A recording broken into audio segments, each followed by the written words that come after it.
Good afternoon, everyone. It's Wall here with Wallcraft, and today we're bringing you a new and exciting lesson. So sit back, relax, strap on in. We're going to be reviewing how to create brand new custom talents on your vanilla World of Warcraft server. So let's get right into it here. We're going to talk first a little bit about what the objective is here. We're going to pull up a client. We're going to take a look at some Wallcraft.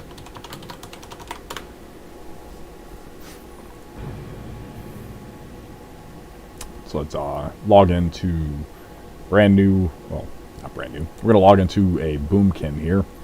And we're going to look at some of the brand new talents. If we're taking a look at talent ranks, one second, I want to make sure the sound levels are good. So let's alright.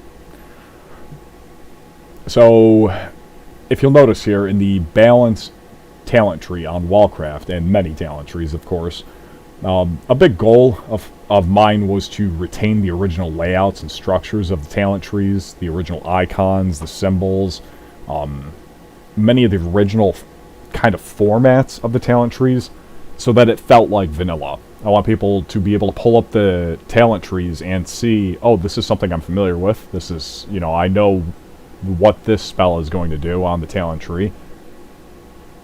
But if you'll look through all of the talents, of course, you'll notice that they're pretty significantly improved, or many are changed. They might have altered effects. They might have brand new effects, something like this, that grants spell damage from healing power on your gear. Many talents that you'll see will have different intrinsic values to them. Something like this you'll see was previously over here in this region for the unstoppable growth. The improved entangling roots essentially was somewhere around here, and you had the improved entangling or nature's grasp 4-point talent. So some of these got rearranged a little bit moved. The most significant thing though is you'll notice new talent slots. That's because every single talent tree on Wallcraft has precisely 51 points that can be allocated into them, so you can maximize that talent tree essentially for any class, any spec. And I wanted to do this to better balance the game, because in default vanilla there's a large variance in the amount of talent points that can be spent in specific trees. A good example, I believe, is Fury. Has like 64 points, which is, I think, the highest. Might even have more. I think one of them has more than 70, I believe.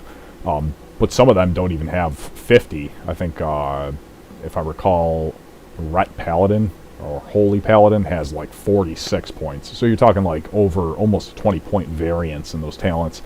So to better balance the game, essentially, a lot of the talents have been trimmed down so that every spec has 51. To do this, to create the new talents in the trees, you'll have to review several tables. You'll have to have, all your ducks in a row. But this is a popular tutorial request. So without further ado, without further explanation of what we're trying to get at here today in this lesson, we're going to dive right on in. So we're going to take a look at the talent DBCs. We're going to want to go to Wallcraft. We're going to go into our DBC folder within our server, 5875 for this client build, which is the 1.12 client. And we're going to pull up the talent DBC. So we'll load it with the classic 1.12 viewer. If you are working on, let's say you're working on a 1.8 server, the definitions don't really change, so just use the 1.12. Obviously, the DBCs are, for all intents and purposes, the same. But so we pull up our WDBX DBC editor, and you can see that we have the talent trees. The columns I'm going to first review. We're going to go over all the columns and kind of familiarize ourselves with them and what they do fundamentally. And then we'll talk about how to create new talents, how to edit talents, and especially how to insert brand new talent slots in the talent tree. That's the trickiest part, and that's the most requested one because people always seem to have difficulty with that. Took me a while to figure out how to really do it properly, but with the technique that I have, it's very easy to insert new talents. It is a hassle, but it's, you know, it's not complicated, and it's pretty foolproof. So, without further ado, let's go over the columns. First off, in the first column, we have the ID. You'll notice that these IDs are not numerical order. They are out of order, and that is because the talent's primary key is actually the second column, which is tab ID. This references the skill ID value. So we're going to want to obviously have a reference sheet for our skill IDs, our enumerations for that. So let's go ahead and pull up our solution file. While I'm loading this, let me take a look at the chat here. Hello, Misty. Yes, Misty, I'm doing very well. How about you? And Misty says, will this lesson apply to additional classes as well, like your Death Knight Prestige class? The same principles do apply. Essentially, to create those classes, new classes and stuff, you'll have to just extend all of these with the new class values. For instance, for the talent one, you would basically just be creating new rows, but obviously you would need to create the new skills, the new skill families. So these would have new IDs for like a Death Knight. 41 off the top of my head, I want to say is like, I can't remember, we'll just say Frost Mage is like 41, Fire might be 61, and Arcane could be 81. Those definitely aren't correct, but just for the example here.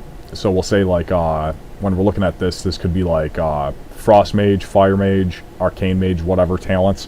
Well, for DK, you'd have a new enumeration, and if you look, you can probably see, I actually don't have any new skill lines, because I didn't add any yet into the client.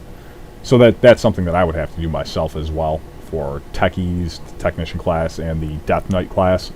The vanilla versions, I would have to extend the talent table with brand new skill rows. Luckily, when adding new classes, it's pretty easy. We just want to get all of our stuff pre-planned out, and then we can add them right in the DBC editor, because they will be numerically the highest skill enumerations, which is what we're going to be looking at right now. We're going to be looking at enhancement. We'll just search. I pulled up the solution file. We're going to do a search all for enhancement, and we can see in the shared defines header file is our enumerations for all of our skill types. This is from our spell line. This is another DBC that we're going to be referencing after we look at the talents. But for now, we can just take a look in the solution file, because they're very cleanly enumerated, so it's very easy to browse. So you can see the Wallcraft extended skills. Buckler, Glaive, Spear, Exotic, and then I turned the Paladin, Druid, and Shaman range slot items, the Libram item, and Idol and Totem items. I created new skills for those specifically. There wasn't really a purpose to doing that. It actually doesn't have any effect. The only reason was to label the items better, because there's new item labeling conventions in Wallcraft. If you'll notice, when you look at something like Mithril Ore in Vanilla WoW default, it doesn't say anything, it just says Mithril Ore. Now in Wallcraft, it'll say it's a reagent, it's an ore, it's a stone, it's whatever for the specific craft, and that's because I created these new skill enumerations. You can see the racial enumerations that I did for the new races. And I do actually have a new skill line, Demonic Abilities, which, for all intents and purposes, the Warlock's Demonic Abilities is a brand new talent tree. Or not, I don't want to say talent tree, because it's not talent tree. It's a brand new skill line. So when you open up your spell book as a Warlock, and if you have the Demonic Sacrifice last talent of Demonology, you'll have that brand new skill line. In fact, we'll just hop over to Warlock and take a look at it here. Warlock. Hello, Spork. Misty asks, are skill families like Feral, Balance, and Resto for Druid? Yes, those would be skill families, and we'll look at those specifically too. You'll notice as a Warlock, I have my Affliction, my Demonology and my Destruction spell lines, and in fact I can go over and train Survival for Professions, because that also has its own skill line. So we're going to learn Survival, and you'll see I have the Survival skill line. That's because Survival allows you to craft world objects which have a casted spell, not a crafting spell. Got some new people here. I don't even know who's online. Yeah, just like that. Okay. But we also have, this is what I wanted to talk about, was the demonic abilities skill line, and that's because I have the final point of Demonology, Demonic Sacrifice, which allows me to summon a demon, and then I can sacrifice it to transform into that demon, gaining specific powers based on the demon sacrificed. Every demon has a specific form, of course, so we're going to summon the Imp and sacrifice the Imp. You can see the Imp form. Previous one was Succubus. So the... do this one, Voidwalker. Demonic abilities are a brand new skill line, so this would be basically counted the same as any of the other ones, Affliction or Demonology or Destruction. These abilities are all specially taught when you learn the talent. So if I reset the talent, you'll see that I actually lose the entire skill line, and that's because I've unlearned all of those abilities. Upon learning Demonic Sacrifice, you learn all of those spells automatically. You don't have to train them anywhere, you just automatically learn them.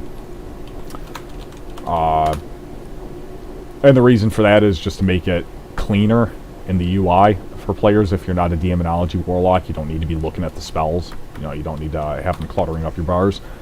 And it creates a better categorization, otherwise you'd have them all in the General tab. I could put them in the Demonology, but then that would just fill this book with like 10 pages instead of how many it already has. So I figured putting them in a new place is good.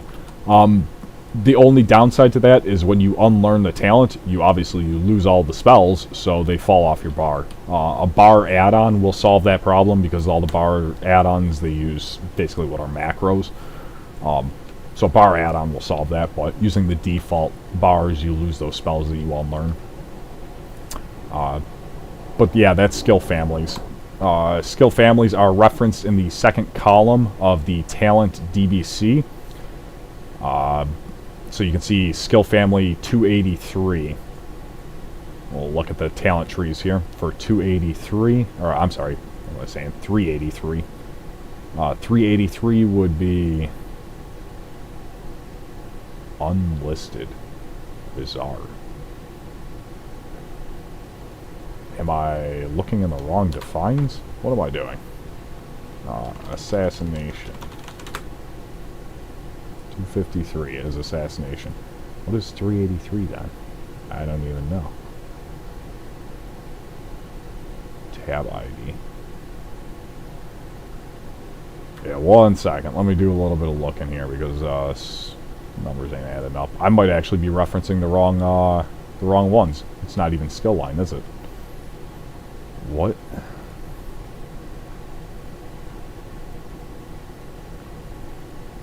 Maybe I'm just an idiot. That's also a possibility here. Skill line. Are the enumerations different? No, they are not. Then what the hell is this referencing?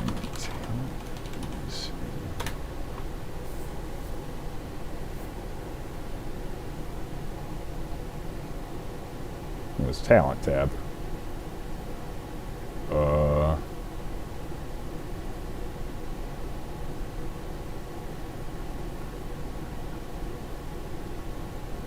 Let me get everything pulled up real quick. Okay. Yeah, I'm an idiot. Scratch everything I said about skill line. I'm actually incorrect about that. Way off the mark, in fact. It references talent tab DBC. Shoot. That's why. Okay, I'm thinking of skill line ability DBC instead of the talent DBC. Let me pull this up real quick and you can see what I'm talking about. Yeah, this is what I'm referencing. The second column in skill line ability, which is something that we're going to have to reference later. Talent's tab ID is actually referenced in the talent tab DBC, so Last 3 minutes of what I was talking about, completely scrape that from your memory. We're going to go over that later, though, when we talk about skill line abilities, which is when you add skill lines entirely. So stuff like, you know, if I were to add Frost, Unholy, and Blood for Death Knights, I would add them as skill lines, but I would also have to add them as talent tabs, which are essentially the talents, obviously, that you see listed by name. And these, all, of course, also are not in an ID listed order. I don't know if there's actually any primary key on this, but you can see the client strings and how the client references them. And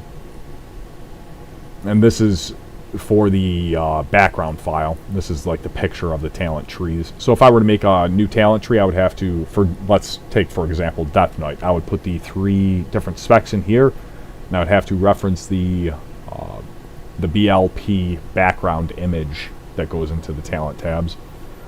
Class mask obviously references the class, so you reference on the class here, and that's in hexadecimal format, so like 64 obviously would be, we're going to be looking at Shaman for 40, so 64.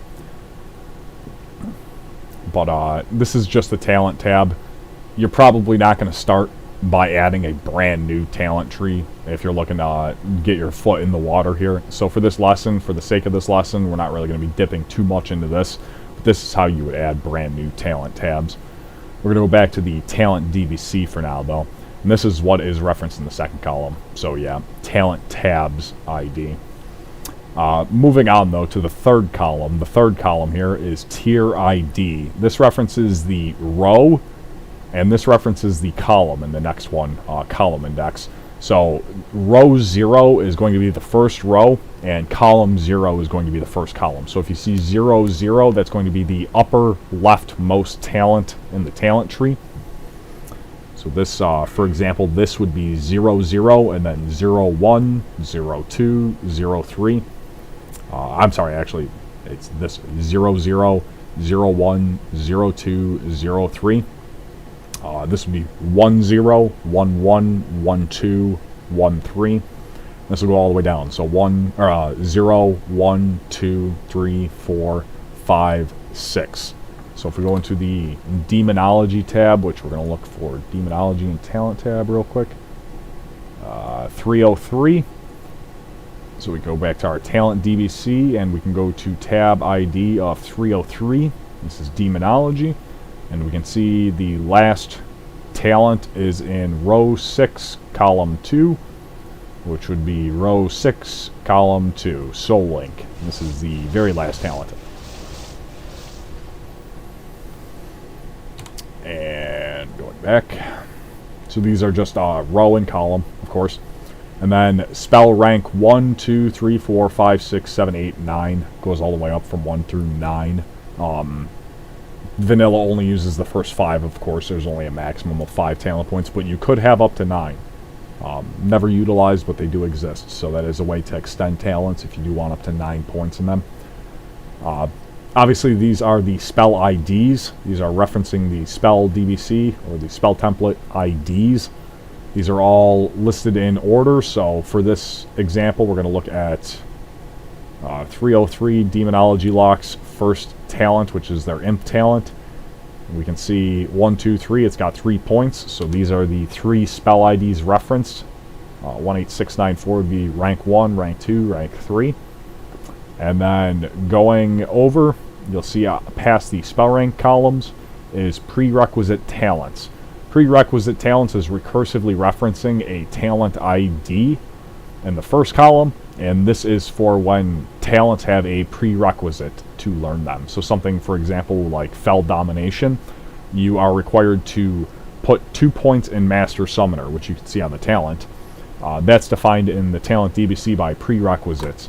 Now, the way that you define that is you include the prerequisite talents row ID.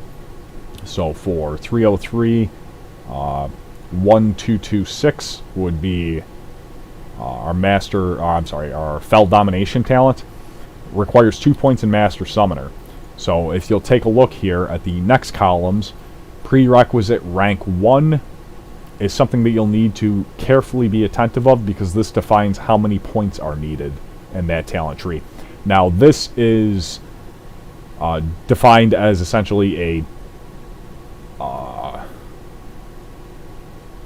it's like a base of 1 already. So much like the spell DBCs when you're referencing base point values, this has a base point that's already defined as basically non-negative.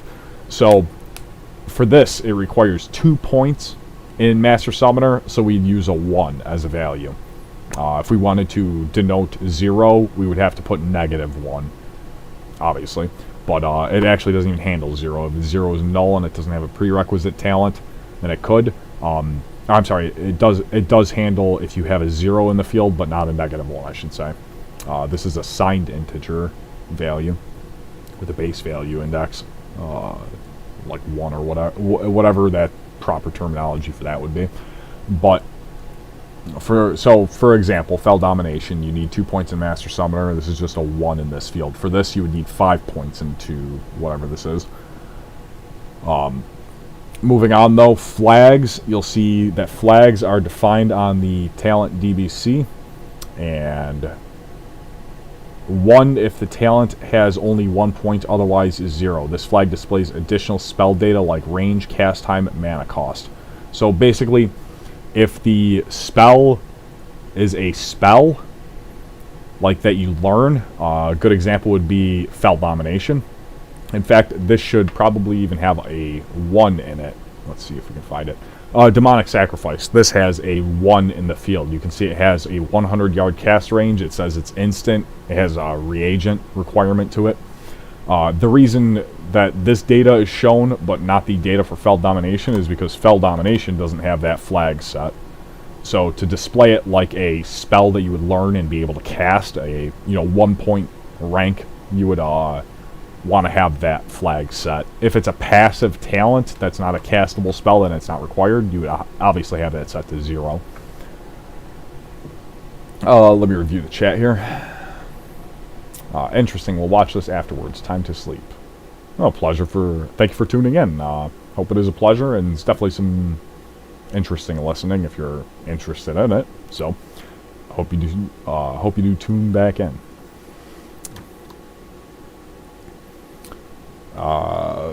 So that's all of the columns here that we're going to be really referencing. Required spell ID is only referenced in one single talent, and that would actually be Nature's Grasp, which isn't here on Wallcraft. And that's because of the talent trees have changed. Required spell ID, though, I believe is only referenced in Blizzard default on Nature's Grasp, and that's because it has a requirement of knowing entangling roots before you can actually learn the talent. It's very, very unique in that regard. So, anywho, snapping back to it, we're going to take a short 5-minute break. I'm going to smoke a cigarette and grab some water because I am parched, and put on some music, and then afterwards we're going to discuss how to add brand new talent slots, because that's a much more complex process, a little bit more tricky, but once you figure it out, it's pretty easy.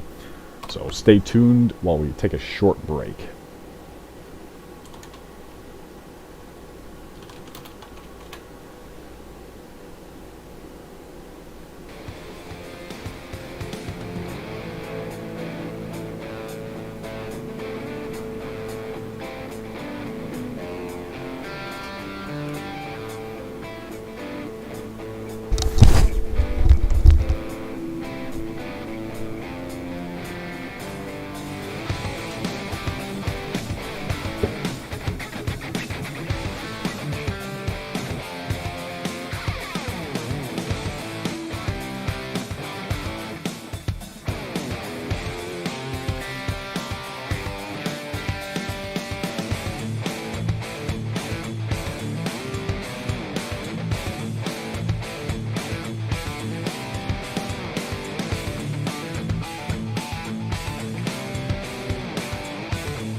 Alright, we've returned a bit early. Let me grab a quick water and then we'll resume with the lesson plan.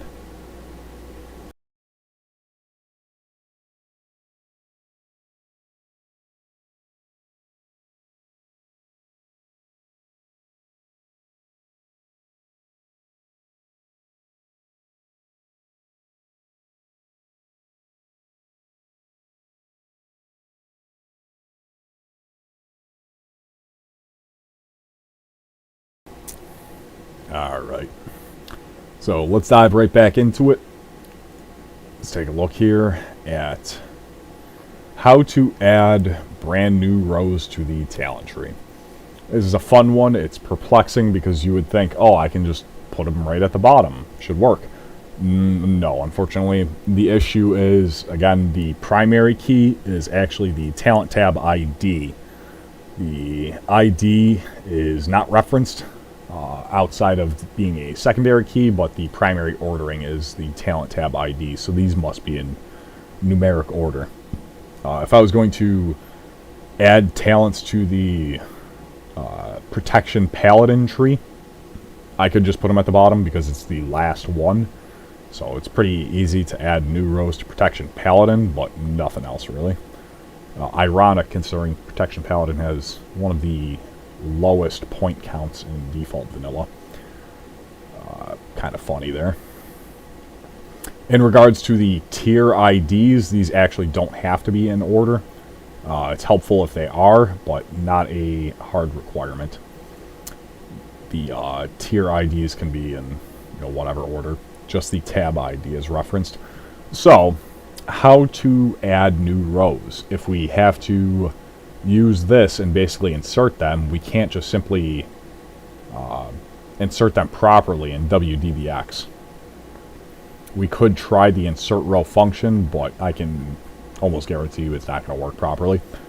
The insert line one.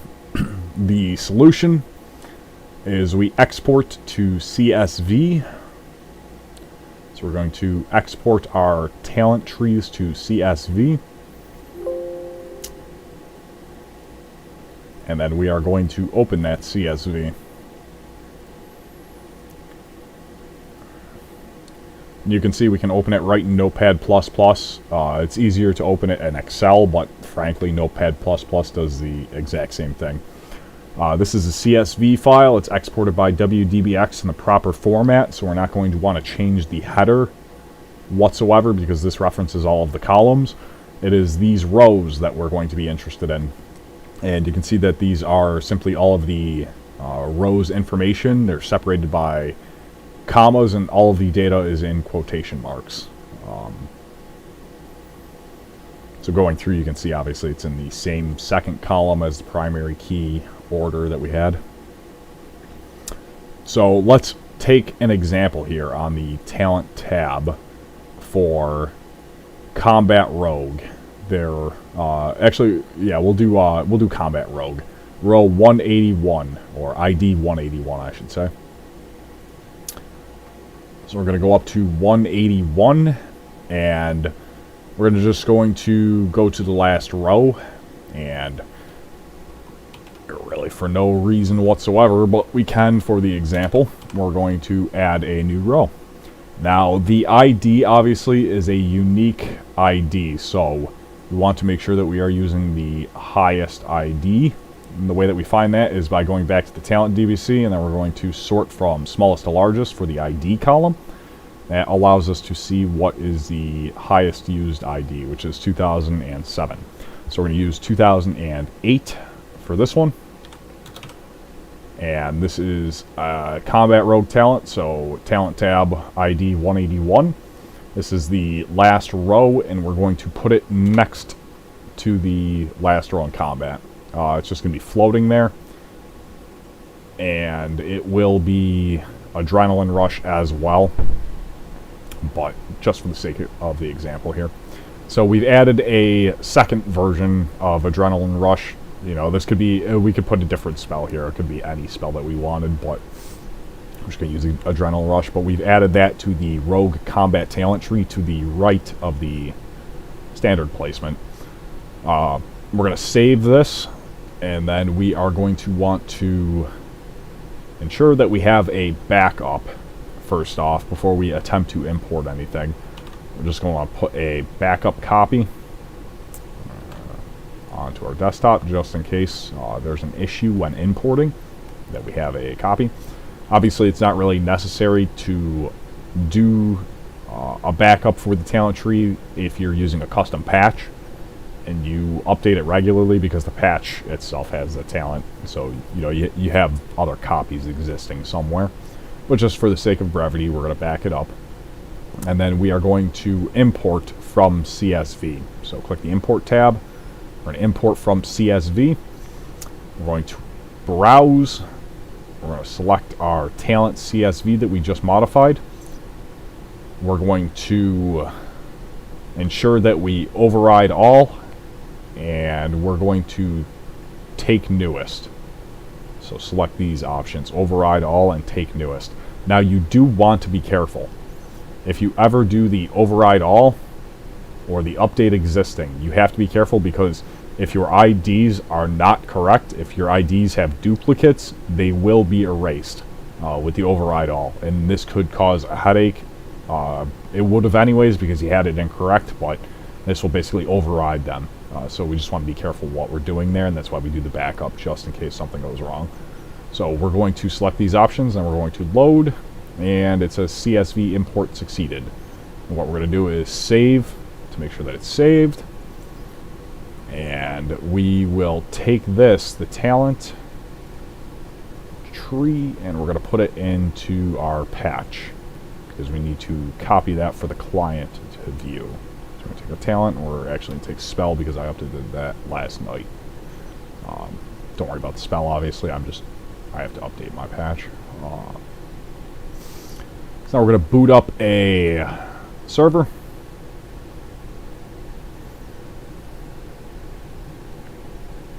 And I actually have to do so much work. I've been taking a little summer siesta break here. A little summer fiesta, whatever. Summer vacation, basically.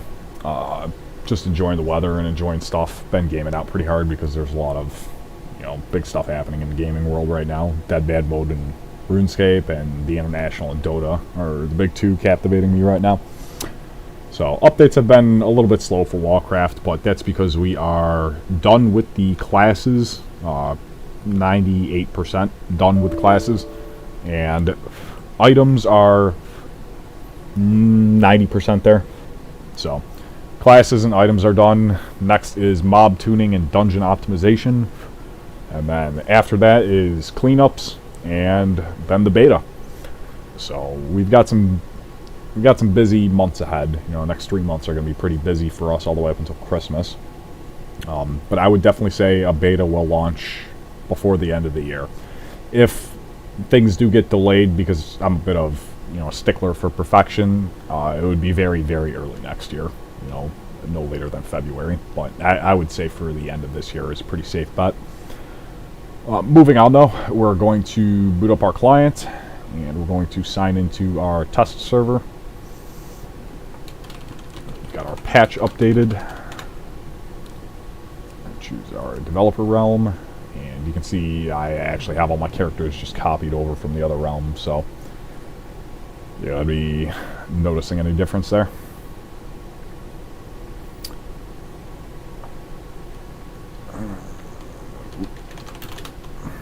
Stuck inside, I don't even have a key. Why would I? I'm filthy undead. Not even a person. Alright. Rogue. In fact, I have to go to rogue. Do I have a rogue? I don't have a rogue. Go with this chump. Just gonna pick a rogue. Mash the keyboard, the ultimate name. Oh, yeah. Duh. Oh. Yeah, that's what I had to update, was this test server is currently running the offline player stuff. That's the last thing I was working on. Offline players, I just noticed I logged out of my Warlock, but my character doesn't exit the world because my character is not in a rested zone. Because I'm undead, so I'm in a hostile area, being in Darnassus. Anywho, yeah, so this guy will stay in the world, and in fact, I'll even show you real quick. Until the server crashes for some ridiculous reason. We haven't had any crashes on a test server in a very long time. This is very nice, but unfortunately I'm still tinkering with this update, and because it's very, very, very complex here. So like I logged back into the Warlock, my character's standing right here. My Rogue is now standing here. I'm going to log back into the Rogue. But yeah, I have to test it. I've resolved all the crashes with this or any of the issues with this offline player bot system, but I still need to extensively test this. This is going to take months of testing before I dare to put it on a live server, because then it's just a nightmare for me to constantly wake up at 4 in the morning. And to summarize my experience, I have 4 screens taking up all of the walls in my living abode. I'm surrounded by monitors and loud airport sound humming of servers and the radiation emitted from the routers and all the fun stuff. And I shoot out of dead sleep at 3, 4 in the morning. I sit up like I'm electrocuted. I just shoot straight up and my head snaps over and I look over at the server monitor to make sure she's still running. And I do that 2 to 3 times every night. And every day while I'm awake, I just have it sitting next to me so I can stare at it. And that's why Wallcraft has the best uptime. That's why we have the best uptime, people. Anyway, getting back into it. Too many talents in talent frame. So we do have an issue here. We have too many talents in the talent frame. And this would actually be caused by having too many talents in the talent frame. Probably because I actually copied the same spell ID. So let's take a look here. 181.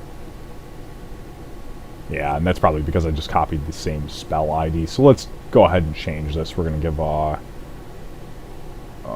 look-see here real quick and see rogue combat talent. Because the problem is this has to be within the rogue combat skill line ability. So it's just a real pain in the balls there. So I need to find a rogue. I'm just gonna search rogue. I'm gonna find something.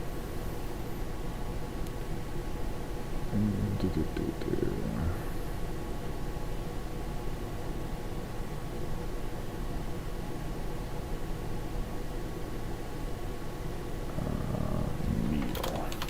Actually, I don't know if this needs to be. Yeah, poison needle. This is a test spell that I never added, so we can use this. 35559. 35559. And we'll save. And I always make sure that I am shutting down the correct server. Let's see if we do get a crash here on shutdown. We can actually see. We're going to do a server shutdown. We'll do it in game for 5 seconds. And yes. Let's see if we get a crash with offline players. Our problem was unloading characters from the world. Okay, cool. So like it doesn't actually crash because I have so many catches for crashes that it just throws exceptions into the console, but you'll see it shit out an error warning essentially, so it didn't. I've been testing it pretty heavily to not have any issues, but there's a lot of weird circumstances, like the server shuts down while somebody's zoning into an instance, and then they get logged out and their player bot's in an instance and it has to get removed. It's just like, it's a very, very complex system for the world sessions and the world login system. And unironically, I melted my brain trying to learn it. It's insanely complex. It's friggin' 10 pages of this shit, just going on and on. So I spent an entire week just studying every portion of it, every referenced function, every little nuance of the world session and the world socket and the world constructors, and the deconstructors, and all the object accessors and all that stuff. So I reviewed it all for quite an insane amount of time, probably 20 hours a day for 7 days straight, and then I just felt like my brain was melted into fondue cheese. But yeah, so there's a lot of testing left. 35559. Updated this. We have to update it within our patch now. We can go ahead and boot the server though. Updating our patch, and 1 second. This doesn't reference anything. Update our talents.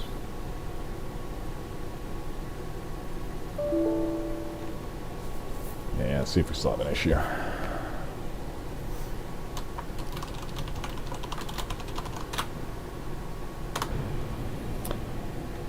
I could be doing something wrong on that, but the process that I showed you in the video is correct, I can assure you of.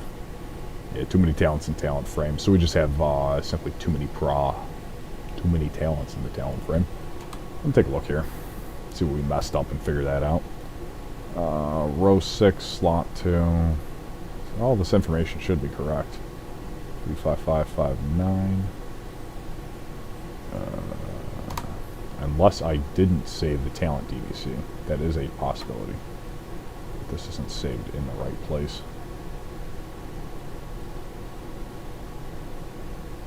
Let's see this. Yes.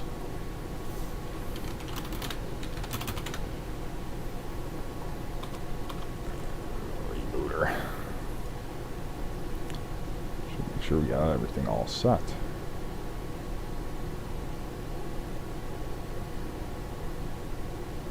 Talents and talent frame.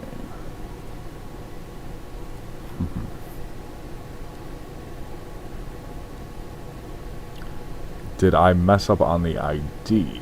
That is a possibility. Oh, ID's fine.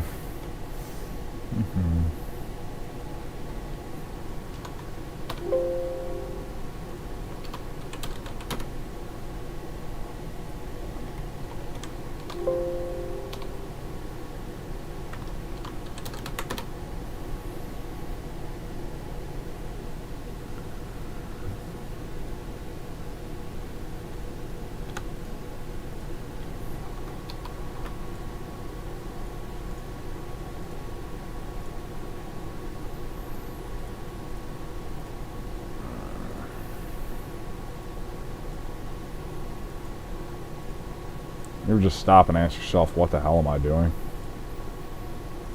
I don't have to stop, that's just a repeating thing. It's like a broken record. I ask myself, what the hell am I doing? Alright, let's give this a shot. Could just be an issue that we added it to the very ass end of the talent tree. If that is the case, then we're just going to move it. We'll just put it in 2-2 instead. You can say, we'll even do that right now. The server's already booted. Let's take a look. So I just want to make sure I'm not saving it in the test server directory. I'm saving it in the correct dev server directory.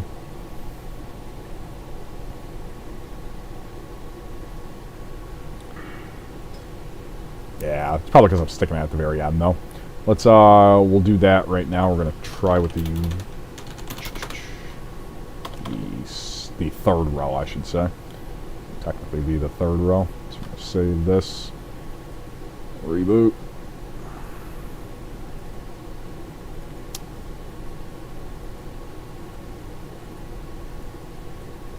Load that into the patch.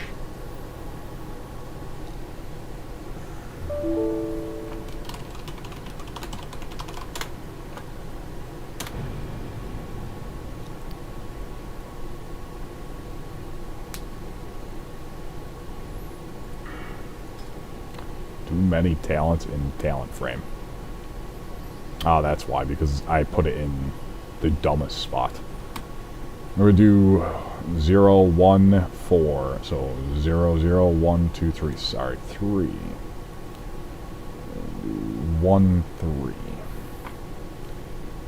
See if that works out any better for us.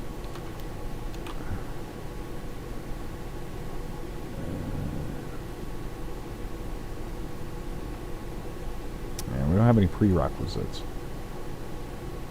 See, me personally, I'm feeling like the ID could also be causing an issue, just because it's... That doesn't make any sense. You know, I've done this dozens of times, so... Always love when you do something a ton of times and then you try and publish a YouTube lesson on it. And it doesn't work. But that's how she goes. And that's the joy of painting there. It's happy mistakes. I also feel like I'm rebooting the server, but I haven't actually updated it for some reason. Not sure why. I can figure that out. Alright, we just ran maintenance now, though, so luckily we flushed honor. Which I was looking to do. I might have to delete WDB, too. That could also be causing an issue. I doubt it. Yeah, okay, so I'm just Dumbo, perhaps. Let's redo the process here, and we're going to do it right. We're going to do it the right way. We're going to delete this line because we don't need it. Save. And reboot.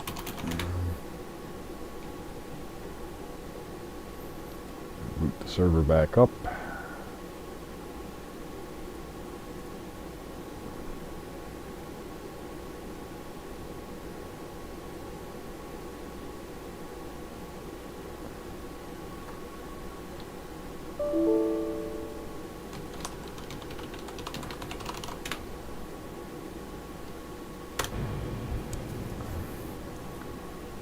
See if you still get some janky errors.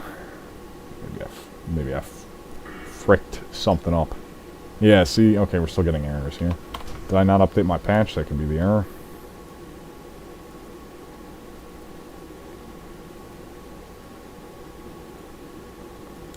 The patch has been updated. Let's see what pings I got.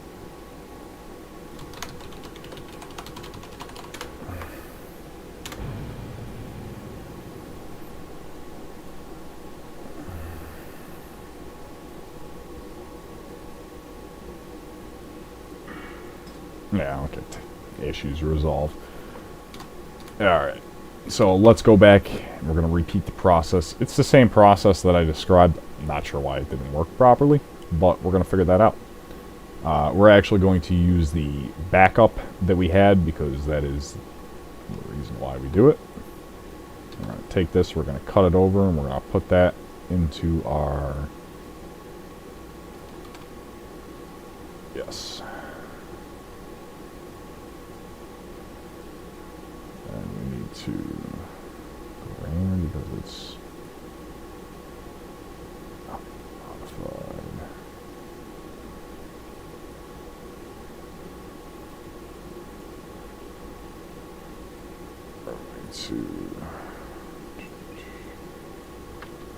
We're just going to change this to a 1 and then a 0 again. That's just simply to change the values here so that this updates the date modified when we save it. We can have it back up at the top. So just ignore that. So let's do the process again. We're going to export to CSV. Export as talents. Yes, we're going to replace that. We are going to open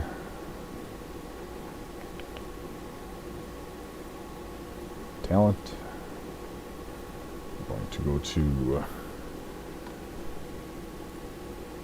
the same place that we were working in before.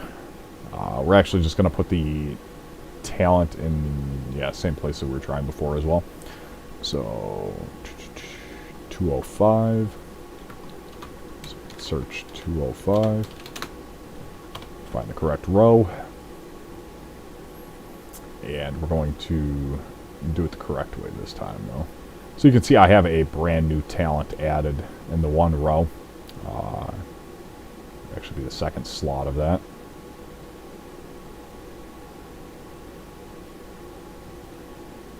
And this uses a new talent ID. So we're going to do 1, 3. We're going to put this in the right spot. And the issue probably was the specific row that we were copying, causing something stupid to happen, you know. Put that in 2008, same as we did before. Correct this time. And we should be able to leave the IDs the same. I don't see why we wouldn't be able to. Either way, though. Before we do that, we're going to make sure we have a backup. So we just took our backup. And I typically cut instead of copying because otherwise my hard drive gets flooded. Shut down the server. We're going to import from CSV and make sure that we have the correct one. Yes, we have saved it. Going to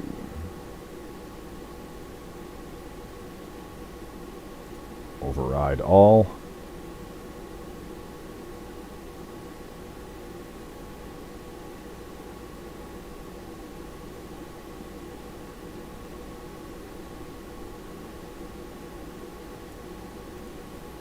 Take newest, and yes, it has a header, and that's succeeded. So we're going to save and ensure that we saved. Yes, and then we're going to update our client patch once more. So again, export to CSV. We're going to insert the row ourselves. We're going to re-import it. We're going to save it, and then we're going to update our client patch. Boot the server. And because there's no talent referenced in the database, you don't need to update anything in your SQL editor.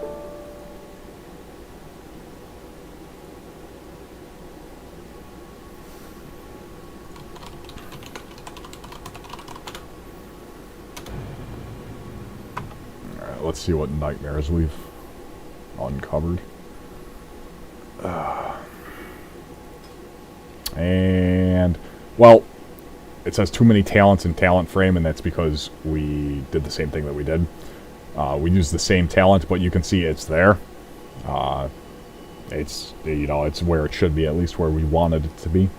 The duelist talent exists in 2 spots, so that's how we add a new row. I'm guessing last time it just didn't work because we were also copying adrenaline. Oh, no. See, I'm a dummy. That was the problem last time, is that we were overriding swashbuckler. Yes. Yes, I see now. And that's because this row is not normally occupied in default vanilla, but it is in Wallcraft.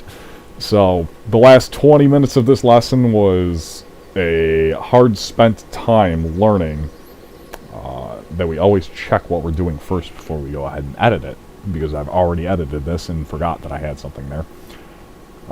Yeah, so either way, the issue was caused because I was overriding a talent that already exists. If you'll take a look in the talent DBC, you can see row 0, row 6, row 1.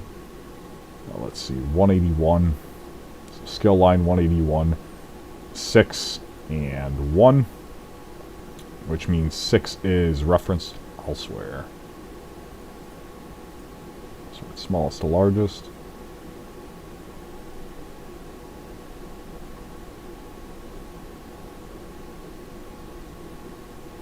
Unless, and this is a possibility, unless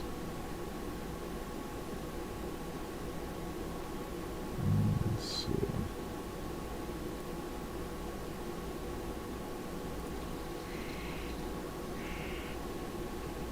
Unless I'm just an idiot and I don't count right. That's also a possibility. 0, 1, 2, 3, 4, 5. Ah. Okay.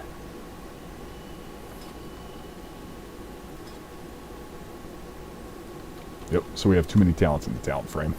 So that is a row 5, and then we do have Adrenaline Rush at 6. I fucking don't know. That's the joy of working with this, is that you're just going to always have this kind of problems occurring. Either way, you can see the general idea of it. You want to just simply export to CSV, edit it in CSV, and then re-import it. We're going to go ahead and undo that, though, for now. Oop, what am I doing? Clicking around on the wrong window here.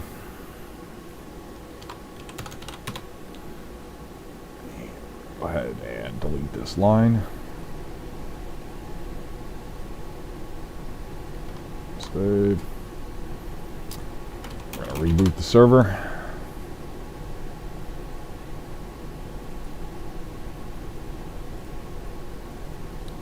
Update our client patch.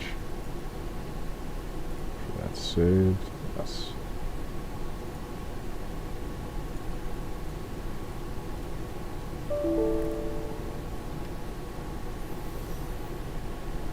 But yeah, that'll happen if you mess up any anything that prevents the client from displaying the talent tree properly. You'll get those LUA errors. It's just simply indicating that you messed something up in the talent tree. For me, that would be because I was just simply copying the same spells over and over. You know, reusing the same thing. Every spell needs to have a unique ID. And in fact, let's see, is Poison Needle a combat ability? It is not. So that would be the problem with the Poison Needle one that we're trying to learn. It's not actually listed as any type of rogue ability. So going back, though, to reference this, the reason why Poison Needle wasn't able to be inserted into the talent tree properly without throwing an error is because the skill line ID isn't referencing the combat talent tree. It's just it's a general tab, so the client doesn't recognize where it's supposed to be, and it just basically says, I don't know what to do. So luckily that makes two of us, both me and the client, don't know what we're doing. But luckily we're going to solve both of them. Don't worry. Going to skill line ability and adding Poison Needle would solve that issue. So we're going to open up our skill line ability DBC.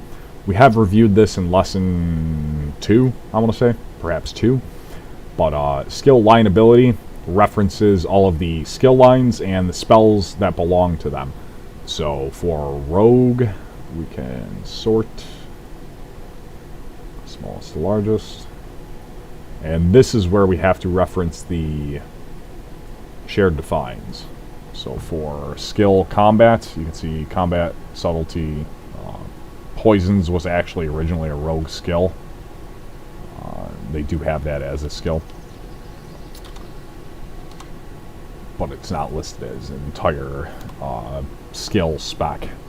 So you get it simply as an ability, which has all of its own crafting spells under a unique skill line. And that's the reason why, brewing is its own skill. But going back, we're going to reference combat, which is 38, and skill line ability. We can look up any example ability. We can look up spell Adrenaline Rush and see Adrenaline Rush 13750. So we're just going to search for that as an example, 13750. And we can see skill line 38, which is combat, as referenced in the skill spell line DVCs and within your shared defines. And this is what I had originally gotten confused in the early part of the tutorial, was that talent tab is referenced on the talent DVC, and skill line ability, it references the skill line ID, which you'll find within your solution file. Talent tab is just referenced on the talent tab DVC. I don't think it exists within the solution file enumerations, nor is it necessary. So, Adrenaline Rush, spell 13750. This table here defines that this spell, Adrenaline Rush, belongs to the combat tree. The ID for it on the spell line ability is 7540. This is important because spell line ability is referenced within the database. It has a mirror within skill line ability. And you can see that we have all of the client versions in VMaNGOS for skill line ability. And that's because all of the clients had Their talent tree is obviously sniffed from it, so we're able to have all 10 versions of the vanilla client from patch 1.2 to 1.12. When creating new ones, as an example for this tutorial, obviously, we're going to be using the 1.12 client. The build ID only matters for the highest one that matches the client that we're using. So, in fact, because Wallcraft doesn't ever have any plans to use any of the lower clients, obviously it's a custom project, so there's no logical reason to do that. I could, in fact, go ahead and delete all 9 of these, which I have on certain ones, but it's not necessary. You know, there's no point. It's just it's unnecessary data, basically, for Wallcraft. But as a default vanilla project, or even a custom server, light custom, that you might want to run like a 1.8.4 client on, you would obviously have to reference the correct build number.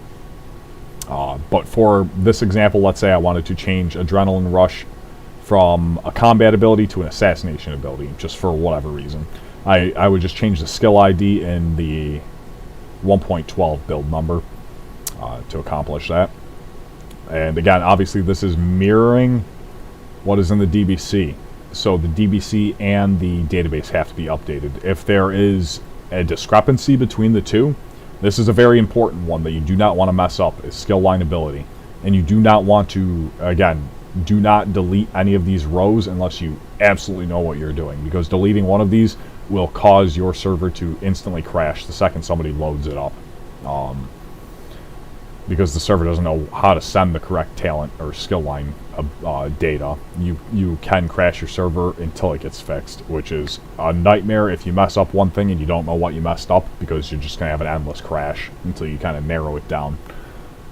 I was in that situation once, and some good advice. It'll crash when the specific class logs in having known the spell already, but the skill line ability changes to something that is invalid. That will cause a crash in the server, and a client crash as well. But server crash is obviously the bad one. The way that you fix that is run it on a dev server that's only you.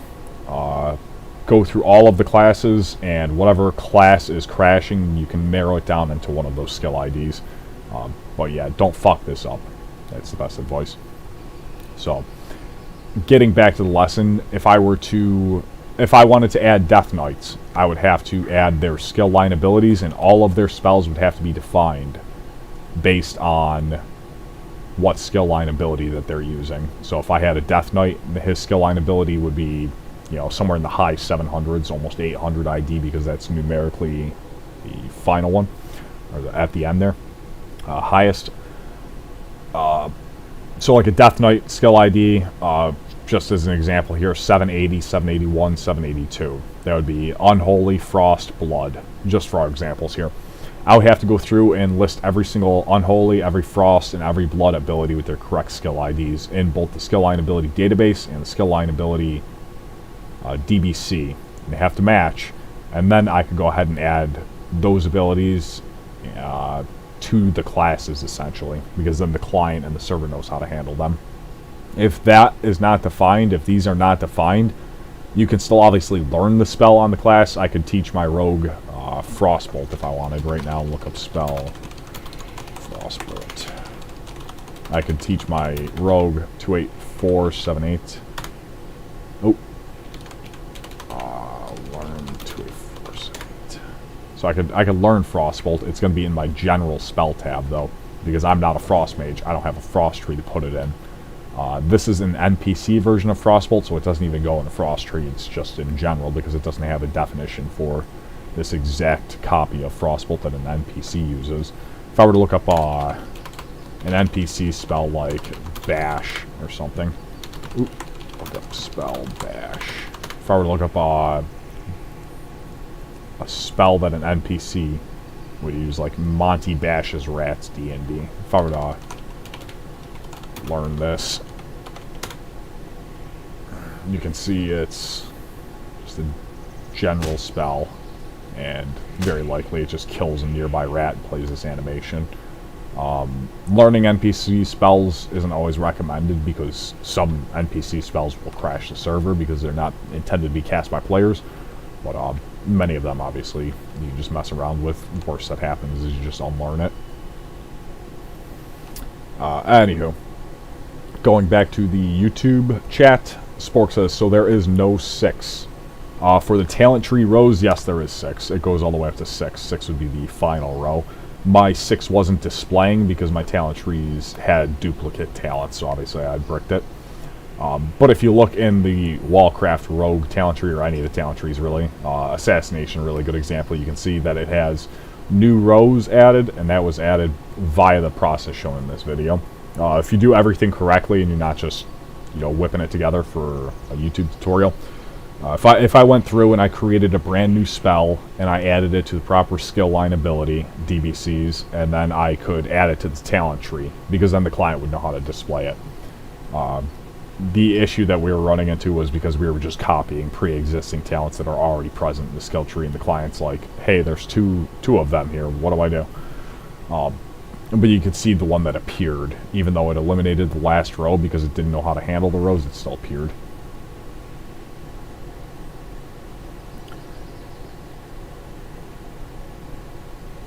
That's, best explanation.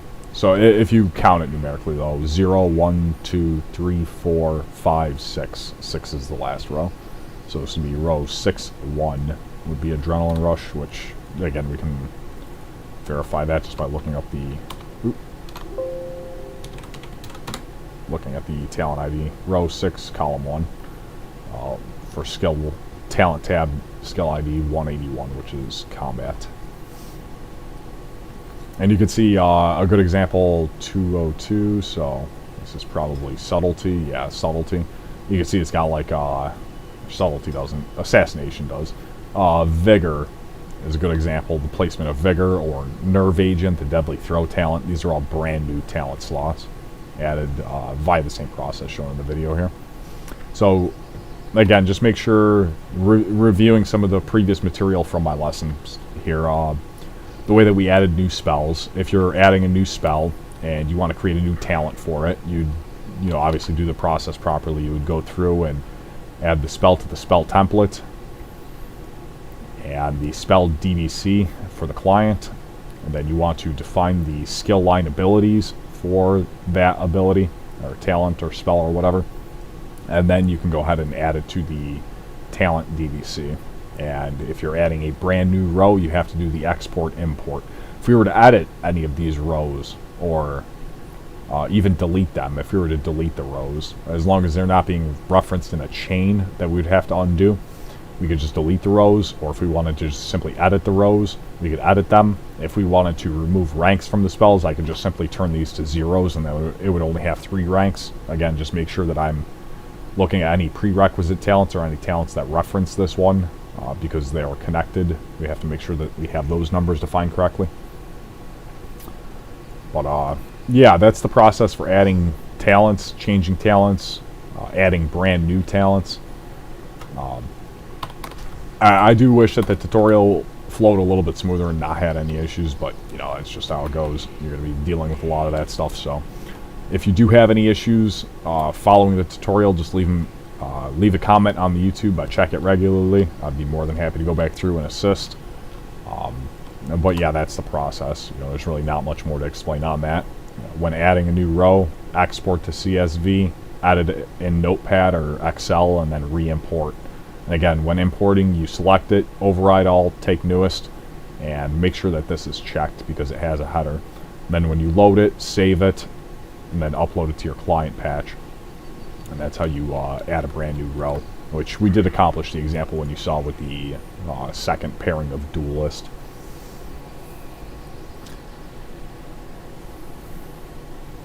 Anywho, I think that's just about all the coverage we're going to provide for talent trees in this month's lesson. Next month's lesson, I'd like to continue by moving on to a few other commonly asked questions. The talent tree question was a commonly asked one that I had a few people inquiring about, so I figured I'd make a lesson on it. The next one will likely be discussing adding brand new skill line abilities or classes even. I'd like to go over a lesson plan for adding brand new classes. I think that would be very appealing to people. And I will likely do that probably next month, but there's... Obviously, I haven't even started adding my own classes yet. I've done all the frameworks for it, so I could log into... Like, I could convert my character to a goblin right now if I wanted to. Or, I could even play a technician. I was running around as a goblin technician because that technically does exist, but they don't have any spells assigned or any spells created even for them, so they're very bare bones. But I'll show you the process for getting all that. That extends the entirety of the knowledge that we've learned so far. You're going to be dealing with the database, the core, the DBCs, any client edits that you might have to do within the glues. Some of them can be edited. We're obviously not going to touch on the custom client stuff with client mods, only custom client patch stuff. But yeah, I'll definitely do a more extensively covered lesson. This one was just a very common question that I wanted to get out of the way so people could figure out how to add their new talents and stuff. Hopefully it covered it very well. And again, if there's any issues that you run into, feel free to leave a comment on this video. I'll definitely respond within the day or two. So, or just even better yet, DM me on Discord directly. Join the Wallcraft Discord. Link can be found on my website, wallcraft.org. And you can ask me directly there, even easier. So, that'll conclude today's lesson. Summer is going to continue on for another month, and we have stuff coming up, so progress will resume probably at the end of September, and we're going to be grinding out for the beta release to make sure that everything is smooth. I have a lot of work to polish up stuff for the beta. Obviously it's a beta, so don't expect old Alpha Karazhan or the TBC Karazhan to be finished, but the elevators will be in Ironforge. All the flight path issues should be addressed and adjusted during the beta, and all the stuff is tuned, all the stuff is ready for full gameplay, so the beta is going to be very fun because people are just run around. It'll obviously be full 1 through 60 on the beta. People have asked, do Death's Trial characters from the alpha transfer over to the beta? Yes, they do, but not right away. Likely I'm going to wait, maybe 3 weeks or so, maybe a month even in the beta until I transfer over any Death's Trial characters. Just to make sure that there's not a competitive edge there. Frankly, I might even just do it right away, but I want people to level. So if I give them their level 60 Death Trial characters right away, they wouldn't have much of an incentive to level through the stuff and test it out for me. So I'll decide, but yeah, you will have the Alpha Death Trial characters transferring over. Dungeoneering possibly as well. I have to review, but probably not for Dungeoneering. That was just kind of like a 1-month event. Death Trial is a more permanent mode, obviously. So, anywho, it was a pleasure. I'm very happy for all the people who tuned in today, and all of those who will be watching the recording. As always, it's Wall with Wallcraft. Thank you for stopping along. Thank you for viewing the project. Thank you for just playing and enjoying. It brings me great joy to my heart to see people playing and enjoying the server that I've been working on. So, anyway, that's all for now. Thank you for tuning in.